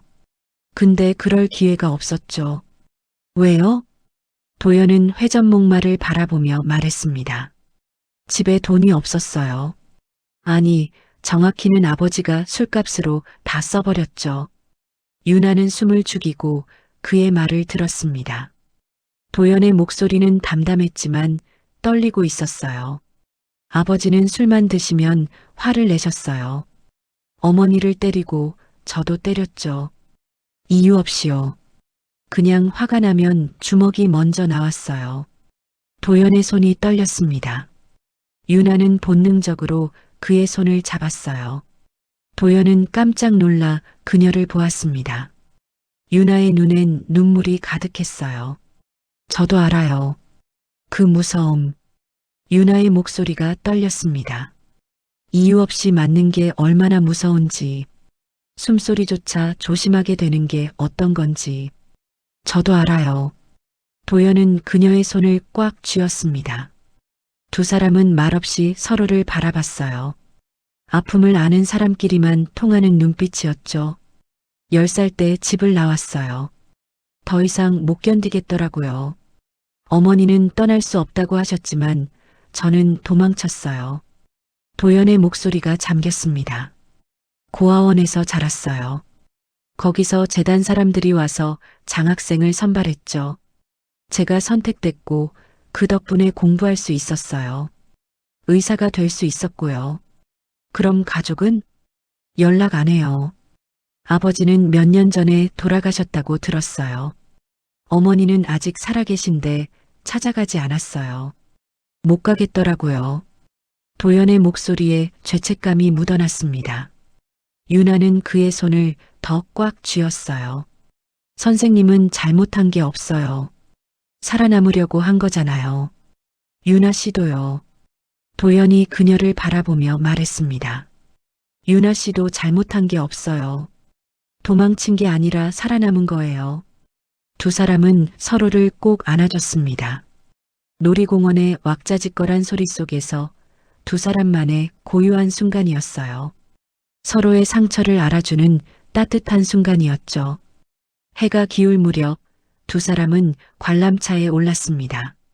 천천히 올라가는 관람차 안에서 유나는 창밖을 바라봤어요. 도시의 불빛들이 하나둘 켜지기 시작했습니다. 주황빛 석양이 건물들을 물들였죠. 선생님, 응? 이게 자유인가 봐요. 유나의 목소리가 떨렸습니다. 도연은 그녀를 바라봤어요. 지난 10년 동안 전 한 번도 자유롭지 못했어요. 매일 눈치 보고 매일 무서워하고 숨 쉬는 것조차 조심스러웠죠. 근데 지금은 유나는 도연을 바라보며 미소 지었습니다. 눈물이 주르르 흘러내렸지만 그 미소는 진심이었어요. 선생님이랑 있으면 편안해요. 무섭지 않아요. 이상하죠? 이렇게 마음 놓을 수 있다는 게. 도연의 눈가도 붉어졌습니다. 그는 조심스럽게 그녀의 손을 잡았어요. 저도 그래요. 유나 씨랑 있으면 제가 숨길 필요가 없는 것 같아요. 있는 그대로 있어도 괜찮은 것 같고요. 관람차가 가장 높은 곳에 멈췄습니다. 하늘엔 별이 하나둘 떠올랐어요. 두 사람은 서로의 손을 꼭 잡고 별을 바라봤습니다. 말은 필요 없었어요. 그저 함께 있는 것만으로도 충분했죠. 유나 씨, 네, 저희 둘 다 살아남았어요. 그리고 앞으로도 살아남을 거예요. 함께요. 유나는 고개를 끄덕이며 그의 어깨에 머리를 기댔습니다. 도연은 그녀를 감싸 안았어요. 두 사람은 서로의 온기를 느끼며 조용히 있었습니다. 관람차가 천천히 내려갔습니다. 유나는 눈을 감고 도연의 심장 소리를 들었어요. 규칙적이고 따뜻한 소리였습니다. 살아있다는 증거였죠. 선생님, 응? 고마워요. 살려줘서, 그리고 옆에 있어줘서. 도연은 그녀를 더 꽉 안으며 대답했습니다. 제가 더 고마워요. 유나 씨가 제 곁에 있어줘서. 놀이공원을 나서며 두 사람은 나란히 걸었습니다. 손을 잡은 채로요. 자연스럽게 잡힌 손이었어요. 유나는 그의 손을 느끼며 생각했습니다. 이 사람이 있어서 다행이야. 이 사람과 함께라면 견딜 수 있을 것 같아. 버스 안에서 유나는 창밖을 보며 작게 중얼거렸습니다. 현아, 엄마 조금만 기다려. 꼭 다시 만나자. 그리고 그녀는 옆에 앉은 도연을 보며 속으로 다짐했습니다. 이 사람도 지켜줄 거예요. 이 사람이 준 새 삶을 헛되게 하지 않을 거예요. 반드시요. 도연도 창밖을 보며 생각했습니다. 이 사람을 지켜야겠어. 누구도 이 사람을 다시는 아프게 하면 안 돼. 그리고 나도 이 사람 옆에서 조금씩 치유될 수 있을 것 같아. 2년이 흘렀습니다. 유나는 버스에서 내려 익숙한 골목길을 걸었습니다. 발걸음 하나하나가 무거웠어요. 이 거리의 공기마저 그녀를 짓눌렀죠. 손에 든 작은 가방 속에는 위조된 이력서와 새로운 주민등록증이 들어 있었습니다. 이름은 이유나, 나이는 37살, 경력은 가정부 3년, 모두 거짓이었습니다. 하지만 이 거짓만이 그녀를 진실로 이끌 유일한 길이었어요. 저택 앞에 섰을 때 유나의 심장이 미친 듯이 뛰었습니다. 높은 담장, 철제 대문, 정원의 장미 덤불, 모든 것이 2년 전 그대로였어요. 아니, 어쩌면 10년 전 그대로일지도 몰랐죠. 이곳은 변하지 않았습니다. 변한 건 그녀뿐이었어요. 유나는 인터폰을 눌렀습니다. 누구십니까? 낮고 차분한 목소리가 흘러나왔습니다. 박 집사였어요. 유나는 목소리를 가다듬었습니다. 도연이 알려준 대로 조금 더 낮고 차분하게 말했죠. 면접 보러 온 이유나입니다. 잠시 침묵이 흘렀습니다. 그리고 철컥 대문이 열렸어요. 유나는 천천히 안으로 들어갔습니다. 정원을 가로질러 현관으로 향하는 동안 그녀의 눈은 모든 것을 훑었어요. 딸이 뛰놀던 잔디밭, 시어머니가 차를 마시던 테라스, 그리고 저 멀리 보이는 지하실로 통하는 작은 창문. 그녀의 손톱이 손바닥을 파고들었습니다. 현관문이 열렸습니다. 박 집사가 나타났어요. 60대 중반쯤 되어 보이는 그는 여전히 단정한 메이드 옷을 입고 있었죠. 그의 눈은 유나를 천천히 훑었습니다. 얼굴, 손, 걸음걸이. 마치 무언가를 확인하듯이요. 들어오십시오. 유나는 고개를 숙이고 집 안으로 들어갔습니다. 대리석 바닥 샹들리에, 거실의 흰색 소파, 모든 게 낯설면서도 낯익었어요. 이곳에서 그녀는 아내였고, 며느리였고, 엄마였습니다. 그리고 지금은 가정부였죠. 잠시만 기다리십시오. 사모님께서 곧 내려오실 겁니다. 사모님, 그 단어가 유나의 가슴을 찔렀습니다. 이제 그 자리는 다른 여자의 것이었어요. 계단 위에서 발소리가 들렸습니다. 유나는 고개를 들었어요. 그리고 그녀를 봤죠. 강민아, 30살쯤 되어 보이는 여자였습니다. 긴 생머리, 화사한 화장, 우아한 원피스. 하지만 유나의 눈은 다른 것을 봤어요. 여자의 손목에 감긴 얇은 스카프, 조금 두꺼운 파운데이션, 그리고 웃을 때 살짝 떨리는 눈가. 유나는 알 수 있었습니다. 이 여자도 당하고 있다는 것을요. 안녕하세요. 이윤아시죠? 미나의 목소리는 부드러웠습니다. 하지만 어딘가 긴장된 느낌이 묻어났어요. 네, 사모님. 만나 뵙게 되어 영광입니다. 유나는 공손하게 인사했습니다. 미나는 잠시 그녀를 바라보더니 고개를 끄덕였어요. 이력서 잘 봤어요. 경력도 괜찮으시고요. 혹시 요리는 할 줄 아세요? 네, 한식, 양식 모두 가능합니다. 알레르기 같은 건 없으시죠? 땅콩 알레르기가 있습니다. 그 말을 한순간 유나는 자신의 실수를 깨달았어요. 박 집사의 눈빛이 날카로워졌습니다. 하지만 그는 아무 말도 하지 않았죠. 아, 그럼 조심해야겠네요. 집에 땅콩 과자가 좀 있거든요. 미나는 자연스럽게 넘어갔습니다. 면접은 30분 정도 이어졌어요.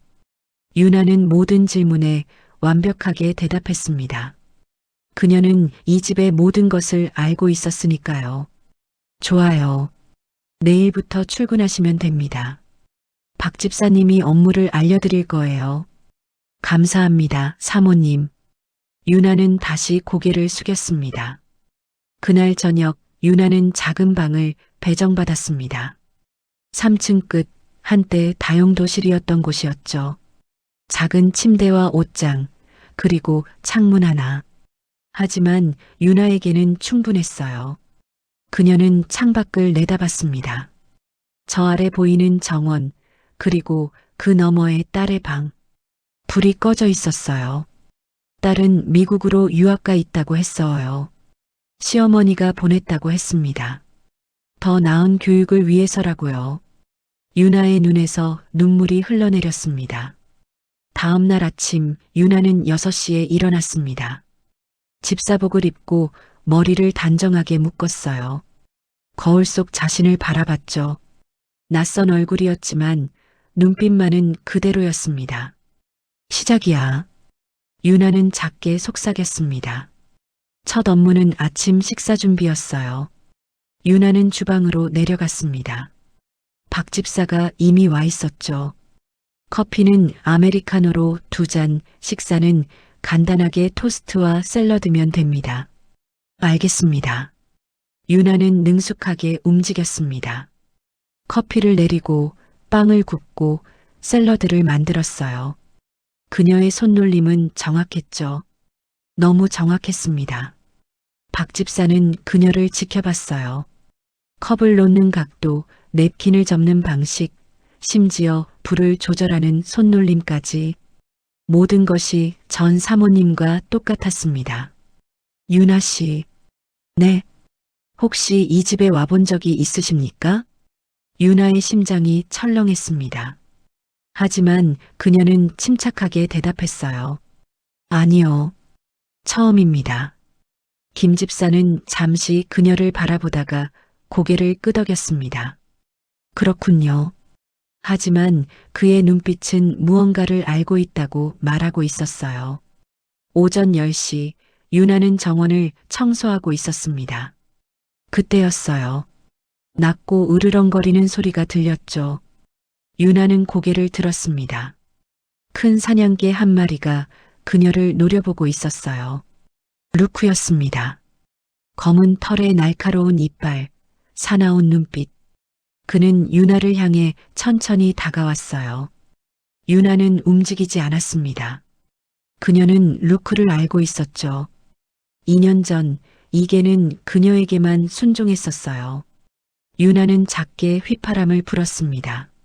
높은 음에서 낮은 음으로, 특별한 리듬으로요. 루크의 귀가 쫑긋 섰습니다. 으르렁거리던 소리가 멈췄어요. 그리고 놀랍게도 그의 꼬리가 살랑거리기 시작했죠.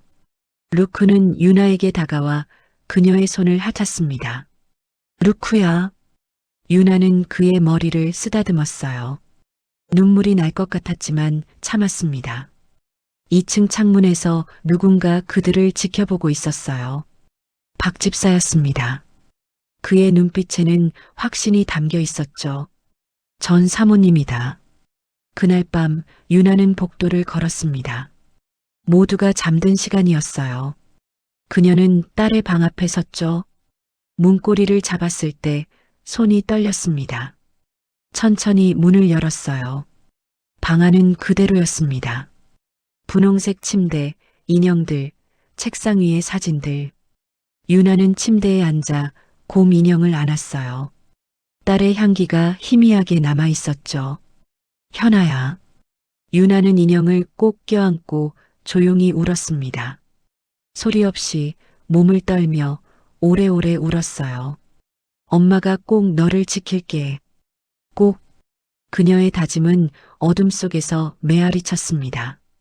이곳으로 돌아온 진짜 이유. 그것은 복수도 증거도 아니었어요. 바로 딸이었습니다.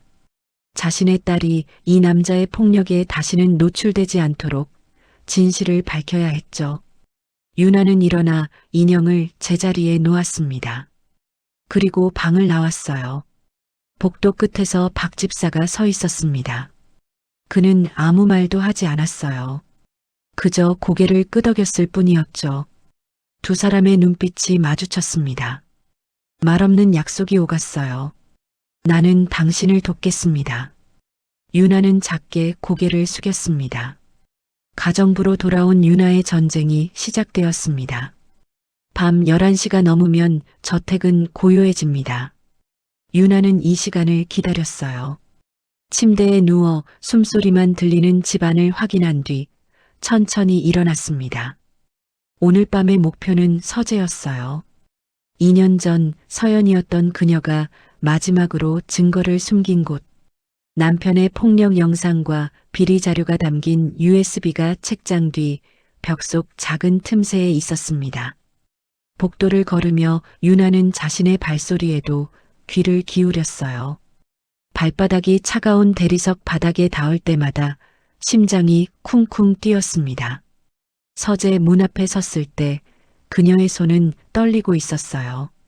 문손잡이를 천천히 돌렸습니다. 삐걱. 작은 소리가 복도에 울렸어요. 유나는 숨을 멈췄습니다. 아무 소리도 들리지 않았죠. 다행이었어요. 서재 안은 달빛만이 창문을 통해 들어오고 있었습니다. 유나는 핸드폰 손전등을 켰어요. 책장이 보였습니다. 저 뒤에, 저 오래된 법률 서적들 뒤에 그것이 있어요. 책을 하나씩 빼내기 시작했습니다. 먼지가 코끝을 간지렸어요. 재채기가 나올 것 같았지만 꾹 참았습니다. 손가락으로 벽을 더듬었어요. 있어야 할 곳에 틈새가 느껴졌습니다. 여기야. 유나는 작게 중얼거렸어요. 손가락 끝에 작고 딱딱한 것이 만져졌습니다. USB였어요. 그녀는 조심스럽게 그것을 꺼냈습니다. 손안에 쥔 작은 물건이 이렇게 무겁게 느껴질 줄 몰랐어요. 무얼 찾으시나요? 등 뒤에서 목소리가 들렸습니다. 유나는 온몸이 얼어붙었어요. 천천히 돌아보니 시어머니가 서 있었습니다. 실크 가운을 입은 시어머니는 서재 문 앞에서 그녀를 지켜보고 있었어요. 사모님. 죄송합니다. 청소를 하다가. 유나는 떨리는 목소리로 말했습니다. 손안에 USB를 꽉 쥐었어요. 시어머니는 한 걸음 다가왔습니다. 달빛이 그녀의 얼굴을 비췄어요. 그 표정은 차갑지 않았습니다. 오히려 슬퍼 보였어요. 청소 열심히 하시네요. 이 밤에 시어머니가 말했어요. 시어머니의 시선이 잠깐 유나의 손으로 향했습니다. 하지만 아무 말도 하지 않았어요. 유나는 고개를 숙였습니다. 심장이 터질 것 같았습니다. 내일은 일찍 주무세요. 가정부도 휴식이 필요하니까. 시어머니는 그렇게 말하고는 방을 나갔어요. 유나는 그 자리에 멍하니 서 있었습니다. 이상했어요. 왜 아무 말도 하지 않았을까? USB를 봤을 텐데. 다음 날 아침 유나는 자신의 작은 방에서 문을 잠갔습니다. 떨리는 손으로 노트북을 켰어요. USB를 꽂았습니다. 화면에 폴더가 떴어요. 유나는 숨을 크게 들이마셨습니다. 드디어 증거를 볼 수 있어요. 폴더를 열었습니다. 비어 있었어요. 뭐야? 유나는 화면을 뚫어지게 쳐다봤습니다. 아무것도 없었어요. 파일이 하나도 없었습니다. 영상도 문서도 녹음 파일도 아무것도. 이럴 수가. 유나의 손이 떨렸어요. 누군가 지운 거예요. 누군가 이 USB를 먼저 찾아서 모든 증거를 삭제했습니다. 도대체 누가? 남편일까요? 아니면 박 집사? 아니면 어젯밤 시어머니의 얼굴이 떠올랐습니다. 그 슬픈 눈빛. 유나는 고개를 저었어요. 아니야. 확신할 수 없어. 아직은. 그날 오후 남편이 퇴근했습니다. 유나는 거실을 청소하고 있었어요. 남편은 소파에 앉아 신문을 읽고 있었습니다. 유나가 커피를 내왔어요. 감사합니다. 남편이 말했습니다. 그리고 커피를 한 모금 마셨어요. 유나가 돌아서려는 순간이었습니다. 잠깐. 남편의 목소리가 그녀를 멈춰 세웠어요. 유나는 천천히 돌아봤습니다. 남편은 그녀를 빤히 쳐다보고 있었어요. 그 눈빛이 날카로웠습니다. 당신 전에 본 적 있는 것 같은데. 남편이 말했어요. 유나는 가슴이 철렁 내려앉았습니다. 하지만 침착하게 대답했어요. 처음 뵙습니다, 사장님. 목소리가, 아니, 걷는 모습이 누군가를 닮았어. 남편은 고개를 갸우뚱했습니다. 유나는 작은 미소를 지었어요. 그럴 리가요. 제가 평범한 얼굴이라 그러실 거예요. 유나는 재빨리 그 자리를 벗어났습니다. 복도로 나온 그녀는 벽에 기댔어요. 다리가 후들거렸습니다. 위험했어요. 남편이 의심하기 시작했습니다. 저녁이 되었습니다. 새 아내 미나가 저택에 돌아왔어요.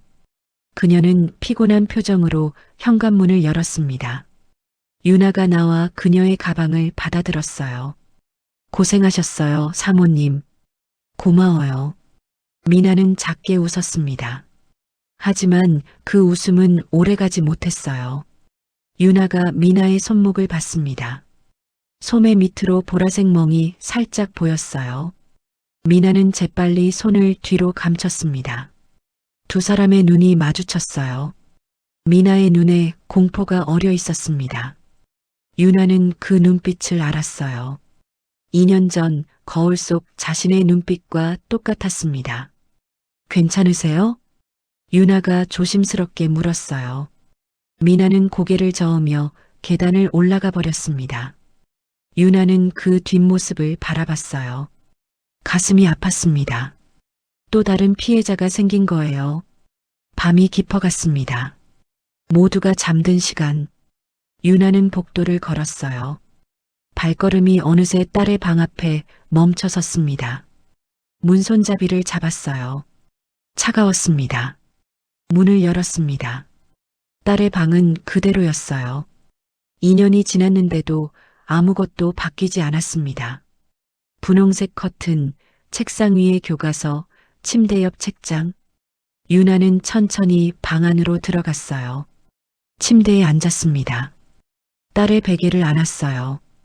희미한 샴푸 향이 아직 남아있는 것 같았습니다. 눈물이 흘렀어요. 현아, 엄마 미안해. 유나는 작게 속삭였습니다. 딸은 지금 미국에 있어요.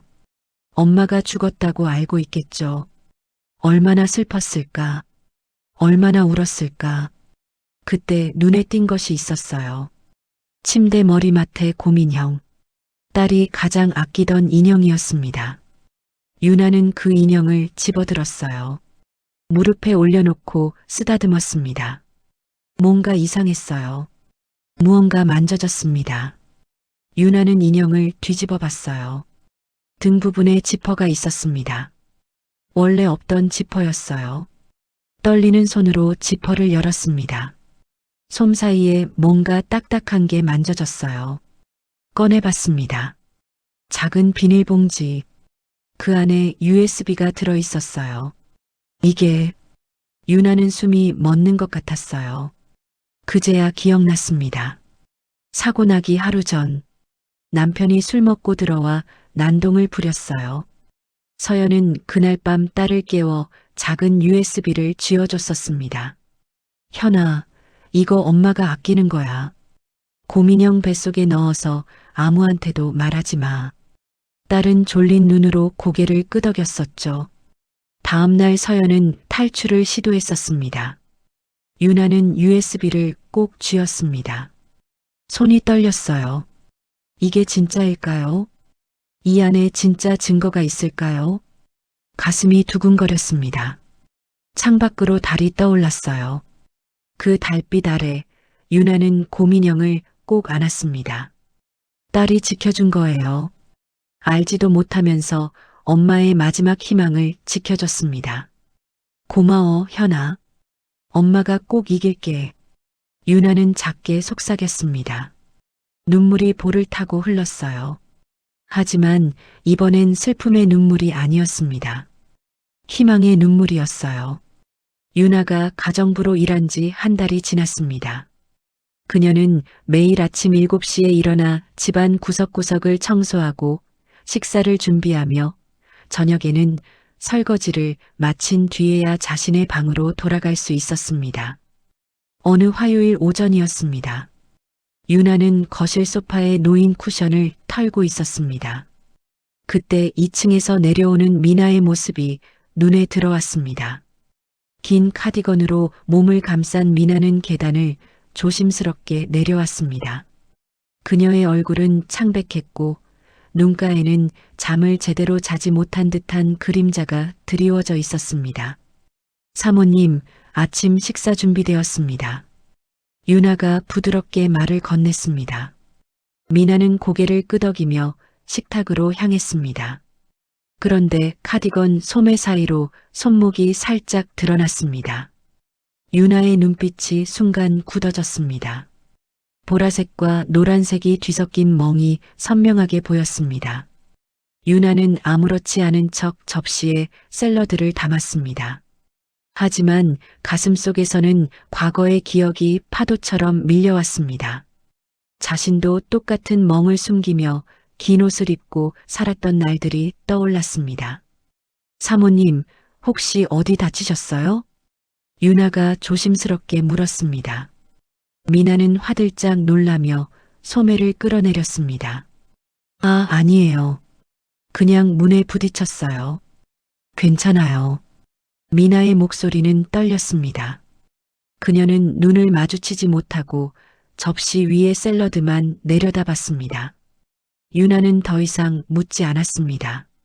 지금은 아니라는 걸 알았습니다. 그날 오후 남편은 대학 강의가 있다며 집을 나갔습니다. 시어머니도 재단 회의로 외출했습니다. 집에는 유나와 미나 그리고 정원을 손질하는 박 집사만 남았습니다. 유나는 2층 복도를 청소하고 있었습니다. 그때 안방에서 작은 소리가 들렸습니다. 흐느끼는 소리였습니다. 유나는 걸레를 내려놓고 조용히 문 앞으로 다가갔습니다. 사모님, 괜찮으세요? 대답이 없었습니다. 유나는 노크를 하고 천천히 문을 열었습니다. 미나는 침대 끝에 앉아 양손으로 얼굴을 감싸고 있었습니다. 어깨가 작게 떨렸습니다. 유나는 방으로 들어가 문을 닫았습니다. 그리고 미나 옆에 조심스럽게 앉았습니다. 한참을 침묵이 흘렀습니다. 창밖에서는 참새들이 지저귀는 소리만 들려왔습니다. 처음엔 정말 좋았어요. 미나가 떨리는 목소리로 말을 시작했습니다. 그녀는 여전히 얼굴을 들지 못했습니다. 친절하고 다정했어요. 꽃도 자주 사다 주고 제 이야기를 들어주는 사람이라고 생각했어요. 사랑이라고 믿었어요. 진짜 사랑이라고요. 미나의 목소리가 점점 작아졌습니다. 유나는 가만히 그녀의 이야기를 들었습니다. 가슴이 먹먹해졌습니다. 결혼하고 3개월쯤 지났을 때였어요. 제가 친구 만나러 간다고 했더니 갑자기 화를 내더라고요. 누구 만나냐고, 왜 나한테 거짓말을 하냐고요. 처음엔 그냥 제가 설명을 잘못한 줄 알았어요. 미나가 카디건 소매를 걷어 올렸습니다. 손목뿐만 아니라 팔뚝에도 크고 작은 멍이 가득했습니다. 유나는 입술을 깨물었습니다. 어제도 맞았어요. 저녁 식사가 늦었다고요. 고작 10분 늦었을 뿐인데. 미나는 더 이상 말을 잇지 못하고 울음을 터뜨렸습니다. 소리 없이 눈물만 흘러내렸습니다. 유나는 가만히 그녀의 등을 쓰다듬어 주었습니다. 사모님, 유나가 낮고 단단한 목소리로 말했습니다. 저도 알아요. 그게 어떤 건지. 미나가 고개를 들었습니다. 눈물로 범벅이 된 얼굴로 유나를 바라봤습니다. 유나는 천천히 자신의 손목을 보여줬습니다. 오래된 흉터가 희미하게 남아 있었습니다. 저도 피해자였어요. 사랑하는 사람에게 맞으면서도 제 잘못이라고 생각했던 사람이요. 미나의 눈이 커졌습니다. 믿기지 않는다는 표정이었습니다. 하지만 사모님, 이건 우리 잘못이 아니에요. 절대로요. 유나의 목소리에 힘이 실렸습니다. 미나는 입술을 떨며 고개를 끄덕였습니다. 혼자서는 힘들어요. 저도 그랬으니까요. 하지만 우리 둘이 함께 한다면 달라질 수 있어요. 함께요? 미나가 되물었습니다. 유나는 단호하게 고개를 끄덕였습니다. 네. 증거를 모아야 해요. 그 사람이 한 일들을 세상에 알려야 합니다. 미나는 잠시 망설였습니다. 두려움이 그녀의 얼굴에 가득했습니다. 하지만 동시에 작은 희망의 빛도 보였습니다. 어떻게요? 녹음하고 영상을 남기는 거예요. 폭언을 하거나 폭력을 휘두를 때 증거로 남겨야 해요. 유나는 미나의 손을 꼭 잡았습니다. 따뜻한 온기가 전해졌습니다. 그날 밤 남편이 돌아왔습니다. 10시가 넘은 시각이었습니다. 술 냄새가 복도까지 풍겼습니다. 유나는 자신의 방에서 몰래 문틈으로 지켜봤습니다. 남편이 안방으로 들어갔습니다. 잠시 후 고함 소리가 들렸습니다. 이게 뭐야? 내가 몇 번을 말했어. 둔탁한 소리가 이어졌습니다. 무언가 부딪히는 소리였습니다. 유나는 주먹을 꽉 쥐었습니다. 하지만 이번에는 달랐습니다. 미나의 옷 속에는 작은 녹음기가 숨겨져 있었습니다. 다음 날 아침 유나는 박 집사를 만났습니다. 정원 창고에서였습니다. 집사님, 부탁이 있어요. 유나가 조심스럽게 말을 꺼냈습니다. 박 집사는 물잔을 내려놓고 그녀를 바라봤습니다. 말씀하세요, 사모님. 박 집사가 낮은 목소리로 대답했습니다. 유나는 순간 멈칫했습니다. 사모님이라는 호칭. 박 집사는 모든 걸 알고 있었습니다. 작은 카메라가 필요해요. 거실과 서재에 설치하고 싶어요. 박 집사는 고개를 끄덕였습니다. 알겠습니다. 내일까지 준비하겠습니다. 그는 더 이상 묻지 않았습니다. 다만 유나의 어깨를 가볍게 두드려졌습니다. 묵묵한 응원이었습니다. 일주일이 흘렀습니다. 거실 화분 뒤, 서재 책장 사이, 침실 옷장 위, 작은 카메라들이 조용히 모든 걸 기록하기 시작했습니다. 남편의 폭언이 녹음되었습니다. 미나를 밀치는 장면이 영상에 담겼습니다. 술에 취해 물건을 집어던지는 모습도 저장되었습니다. 어느 금요일 밤 유나와 미나는 작은 방에 모여 앉았습니다. 노트북 화면에는 지난 일주일간 모은 영상들이 재생되고 있었습니다. 이 정도면 충분할까요? 미나가 불안한 목소리로 물었습니다. 유나는 화면을 응시하다가 고개를 저었습니다. 조금 더 필요해요. 확실한 증거가 더 많아야 해요. 미나는 한숨을 쉬었습니다. 하지만 포기하지 않았습니다. 그녀의 눈빛에는 이전과 다른 무언가가 있었습니다. 두려움 속에서도 단단해지고 있는 결심이었습니다. 알았어요. 계속해요. 끝까지요. 미나가 유나의 손을 잡았습니다. 두 여자의 손이 꽉 맞잡혔습니다. 어둠 속에서 서로를 지탱하는 두 개의 빛이었습니다. 정원의 오후 햇살이 따스하게 내리쬐고 있었습니다. 유나는 정원을 청소하다가 뒤에서 들려오는 목소리에 몸을 굳혔습니다. 잠깐 앉으세요. 시어머니 윤정이었습니다. 그녀의 목소리는 평소와 달랐습니다. 날카롭거나 차갑지 않았어요. 오히려 어딘가 떨리고 있었죠. 유나는 천천히 몸을 돌렸습니다. 윤정은 벤치에 앉아 정원을 바라보고 있었어요. 그녀의 옆모습이 처음으로 작아 보였습니다. 언제나 꼿꼿하던 등이 조금 굽어 있었고 두 손은 무릎 위에서 떨리고 있었어요. 앉으라니까요. 윤정이 다시 말했습니다. 유나는 조심스럽게 벤치의 반대편 끝에 앉았어요. 둘 사이에 어색한 침묵이 흘렀습니다. 바람이 불어와 장미꽃잎을 흔들었어요. 윤정은 한참을 말없이 정원을 바라보더니 천천히 입을 열었습니다. 나도 그 사람한테 맞고 살았어요. 유나의 심장이 쿵 하고 내려앉았습니다. 무슨 말인지 단번에 알아들을 수 없었어요. 시어머니가 지금 무슨 말을 하는 걸까요? 준혁이 아버지요. 내 남편.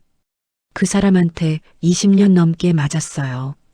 윤정의 목소리가 떨렸습니다. 그녀는 여전히 정원만 바라보고 있었어요.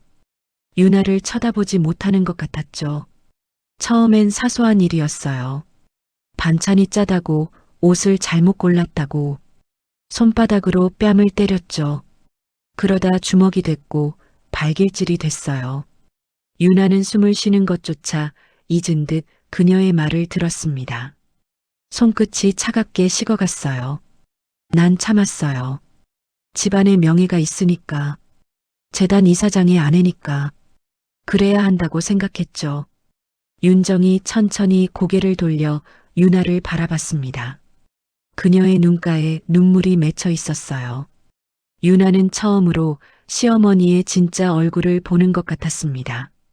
그런데 준혁이가 점점 아버지를 닮아가는 거예요. 초등학교 때부터 동물을 괴롭혔고 중학교 때는 친구를 때렸어요. 난 무서웠어요. 이 아이가 아버지처럼 괴물이 될까봐. 윤정의 목소리가 잠시 끊겼습니다. 그녀는 떨리는 손으로 눈가를 닦았어요. 그래도 내 아들이잖아요. 사랑했어요.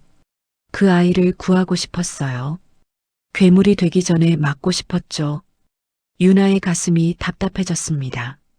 분노가 치밀어 올랐지만 동시에 이상한 슬픔도 밀려왔어요. 그런데 실패했어요.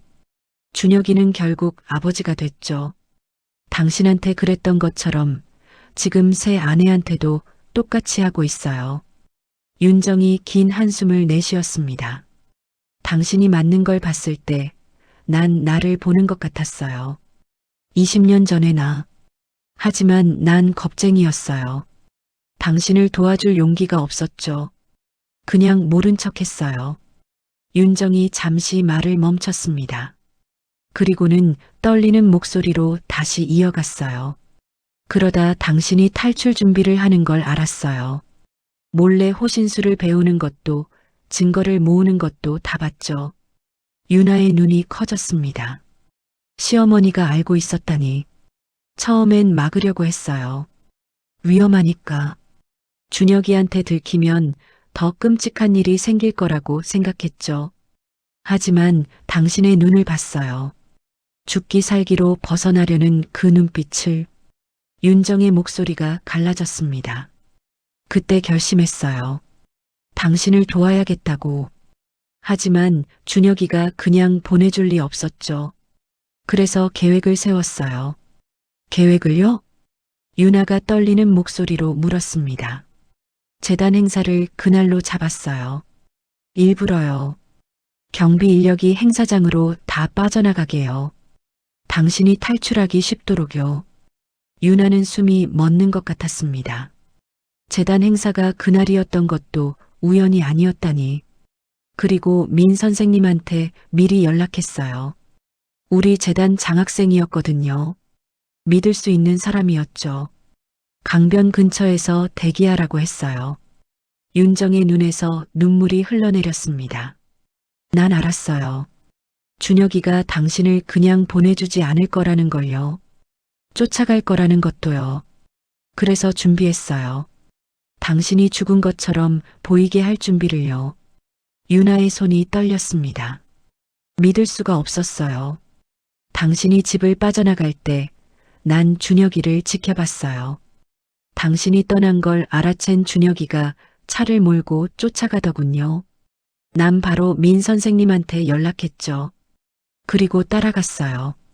윤정이 눈을 감았습니다. 그날의 기억이 떠오르는 것 같았어요. 강변에서 준혁이 차가 당신 차를 들이받는 걸 봤어요. 당신 차가 난간을 뚫고 아래로 떨어졌죠. 그 순간 깨달았어요. 내 아들이 살인자가 되는 순간을요. 유나는 그날 밤을 떠올렸습니다. 차가 물에 빠지던 순간, 의식이 흐려지던 그 순간을요. 준혁이는 차에서 내려 아래를 잠깐 내려다봤어요. 그러고는 돌아서서 떠났죠. 자기가 한 일을 확인도 안 하고요. 윤정의 목소리가 떨렸습니다. 준혁이가 떠나자마자 민 선생님이 아래로 내려갔어요. 당신을 차에서 꺼냈죠. 그래서 유나가 떨리는 목소리로 물었습니다. 그래서 차에 불을 질렀어요. 당신이 죽은 것처럼 보이게 하려고요. 민 선생님이 당신을 데리고 산속 병원으로 갔고요. 난 경찰에 신고했어요. 며느리가 사고로 죽었다고요. 유나는 믿을 수가 없었습니다. 모든 것이 시어머니의 계획이었다니. 재단 행사도 경비가 줄어든 것도 차 사고 후의 일까지도요. 난 아들을 살리고 싶었어요. 괴물로 만들고 싶지 않았어요. 그리고 당신도 살리고 싶었어요. 내가 살리지 못한 나 자신을 대신해서. 윤정이 유나의 손을 잡았습니다. 그녀의 손은 차갑고 떨렸어요. 미안해요. 정말 미안해요. 진작 당신을 보호했어야 했는데.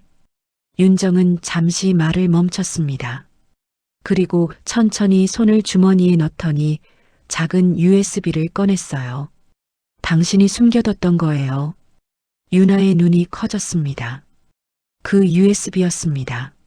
남편의 폭력을 녹음한 파일들이 담긴 USB. 어떻게 찾았어요? 당신이 떠난 후에. 준혁이가 찾을까봐 무서웠죠.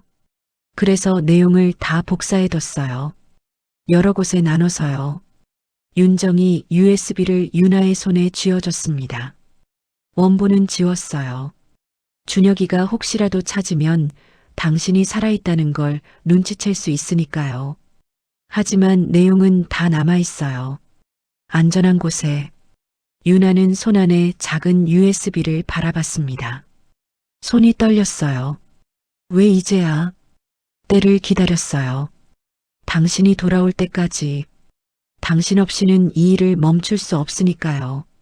윤정이 유나의 손을 다시 잡았습니다. 알아요.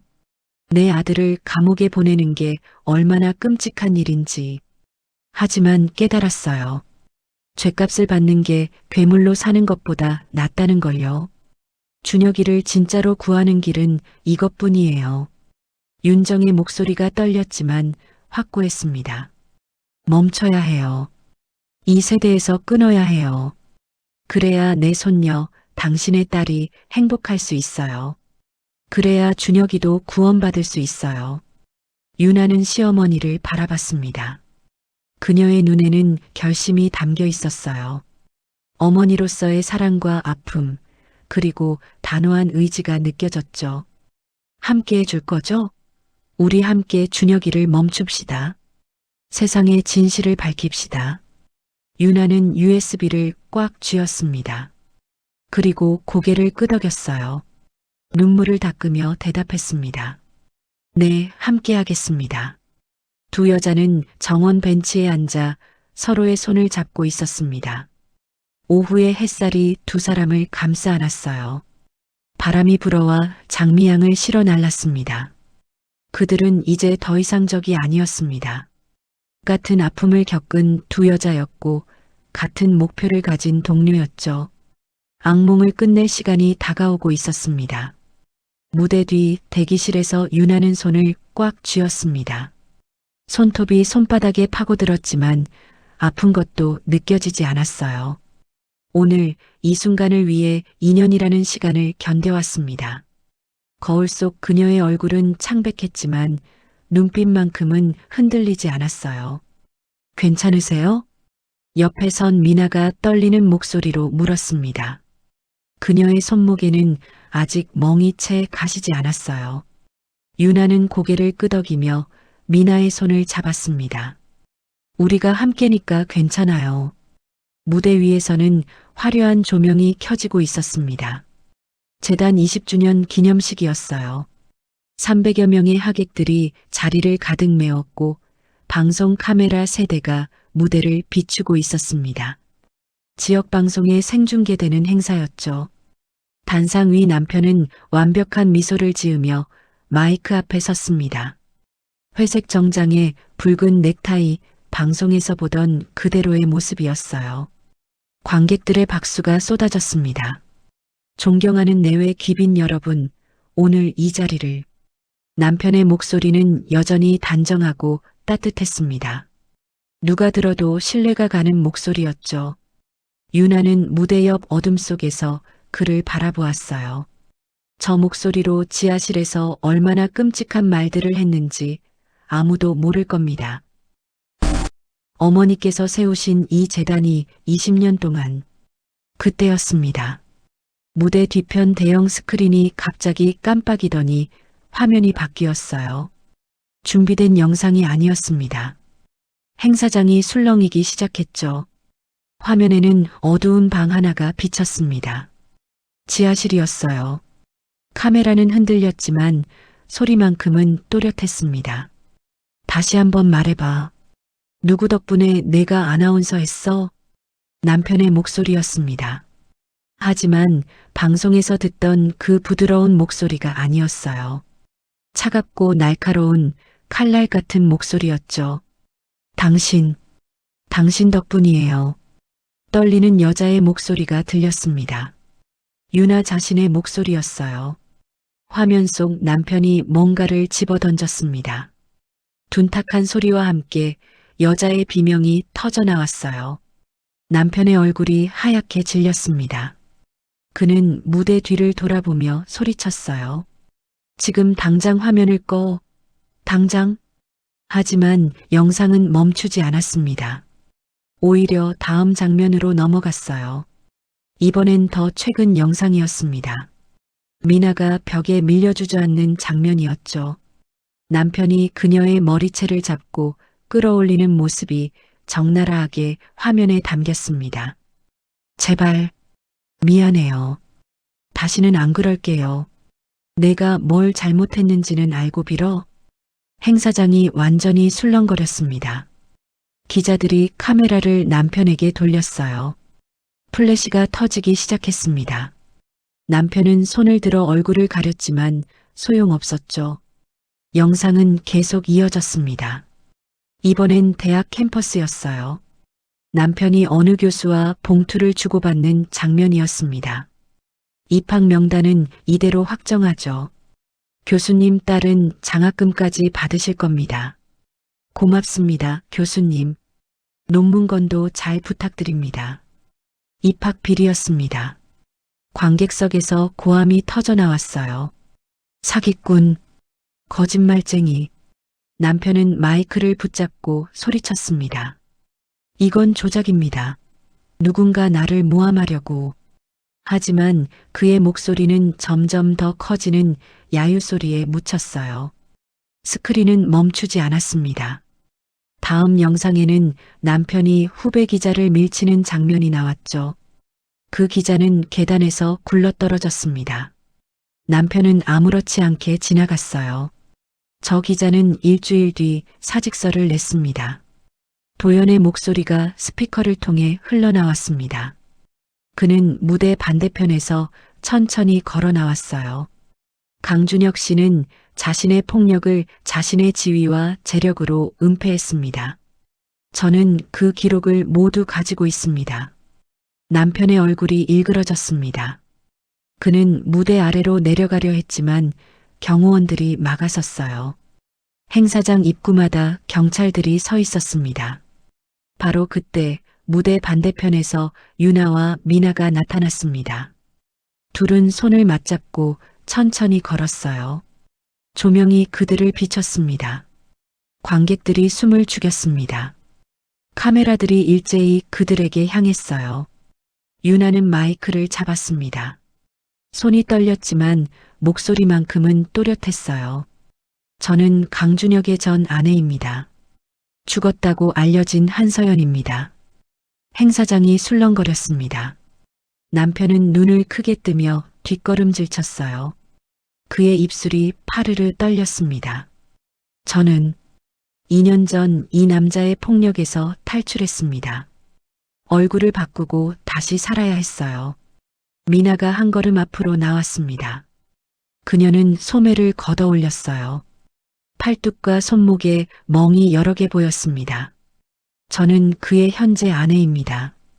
아직도 매일 밤 똑같은 폭력을 당하고 있어요. 플래시가 미친 듯이 터졌습니다. 기자들이 소리쳤어요. 강준혁 씨, 이게 사실입니까? 대학 입학 비리는 어떻게 설명하시겠습니까?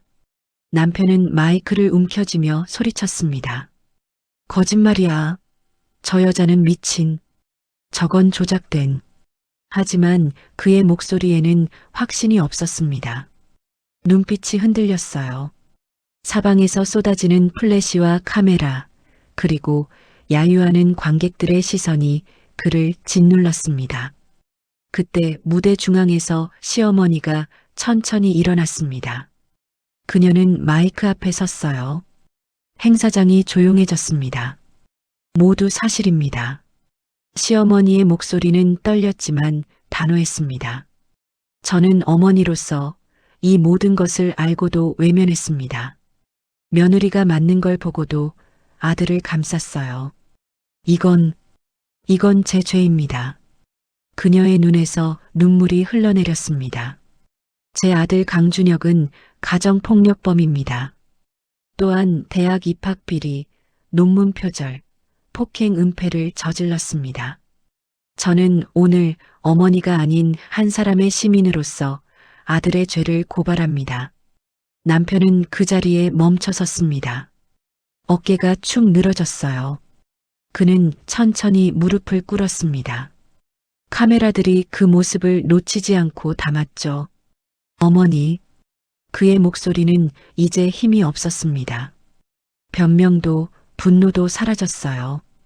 그저 텅 빈 눈으로 바닥을 바라볼 뿐이었습니다.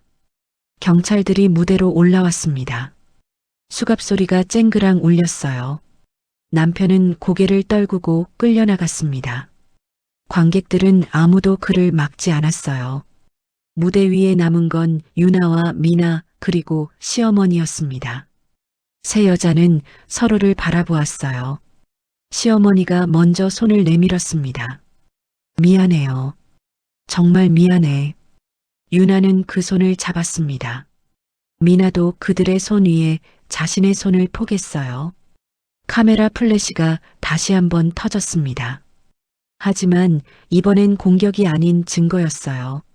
세 여자가 함께 서 있는 모습, 그것이 바로 진실이었으니까요. 행사장 밖에서 사이렌 소리가 멀어져 갔습니다. 생방송이 끝난 뒤 세상은 빠르게 변했습니다.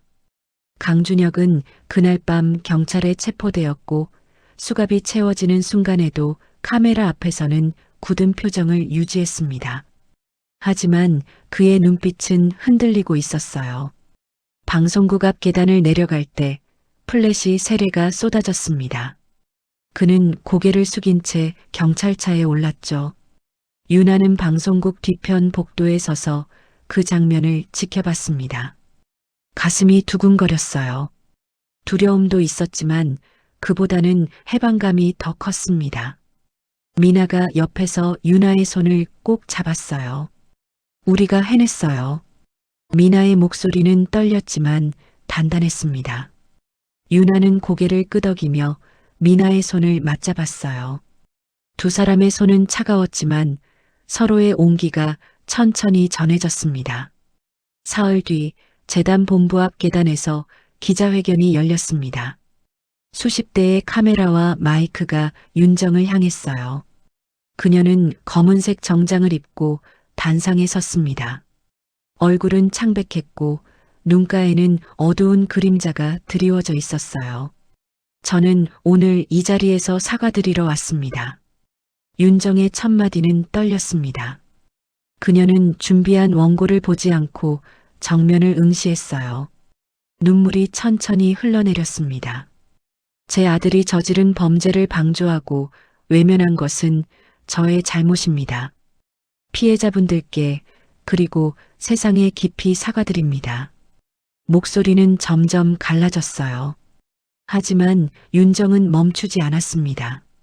저 역시 피해자였다는 변명을 하고 싶지 않습니다. 제가 더 용기를 냈어야 했어요. 더 일찍 막았어야 했습니다. 플래시가 터졌고 기자들이 질문을 쏟아냈습니다. 윤정은 모든 질문에 답했어요. 3시간 동안 계속된 기자회견 내내 그녀는 단 한 번도 자리를 뜨지 않았습니다. 유나는 사무실 창문 너머로 그 장면을 지켜봤습니다. 가슴 한편이 먹먹했어요. 미움과 연민이 동시에 밀려왔습니다. 도연이 옆에 서서 말없이 그녀의 어깨에 손을 얹었어요. 괜찮으세요? 잘 모르겠어요. 그냥 복잡해요. 유나는 솔직하게 대답했습니다. 도연은 고개를 끄덕이며 따뜻한 차 한 잔을 건넸어요. 2달이 흘렀습니다. 재단은 공식적으로 해체되었고 남은 재산은 학대받는 사람들을 센터 건립과 지원 기금으로 전환되었습니다. 강준혁은 법정에서 징역 12년을 선고받았어요. 그의 방송 경력은 완전히 끝났고 대학 교수직도 박탈되었습니다. 어느 봄날 작은 건물 앞에서 현판식이 열렸습니다. 하얀 천이 벗겨지자 새 간판이 드러났어요. 희망의 목소리 상담센터. 유나와 미나, 도연이 나란히 서서 박수를 쳤습니다. 박 집사도 정장을 갖춰 입고 참석했어요. 루크는 목줄을 한 채 얌전히 앉아 있었습니다. 예전처럼 사납지 않았어요. 이제는 사람들이 다가와도 꼬리를 흔들었습니다. 개소식이 끝나고 4사람은 센터 안으로 들어갔습니다. 깨끗한 상담실과 편안한 소파, 따뜻한 조명이 마련되어 있었어요. 창가에는 작은 화분들이 놓여 있었습니다. 여기서 많은 분들이 치유받으셨으면 좋겠어요. 미나가 창밖을 바라보며 말했습니다. 유나는 고개를 끄덕였어요. 우리가 겪은 일이 헛되지 않게 할 거예요. 도연이 서류 몇 장을 펼쳤습니다. 벌써 상담 신청이 15건이나 들어와 있었어요. 시작이 좋네요. 박 집사가 차를 준비하며 잔잔하게 웃었습니다. 루크가 유나의 발치에 누워 편안하게 숨을 쉬었어요. 해가 저물 무렵 유나는 혼자 센터 계단에 앉았습니다. 하늘은 주황빛으로 물들었어요. 바람이 불어와 머리카락을 흔들었습니다. 유나는 눈을 감고 깊게 숨을 들이쉬었어요. 자유였습니다. 진짜 자유였어요. 더 이상 숨지 않아도 되고 두려워하지 않아도 되는 삶. 유나는 미소를 지었습니다. 그때였습니다. 센터 입구 쪽에서 발소리가 들렸어요. 유나는 고개를 돌렸습니다. 한 여자가 조심스럽게 계단 앞에 서 있었습니다. 30 전후로 보이는 여성이었어요. 긴 머리를 늘어뜨렸고 선글라스를 쓰고 있었습니다.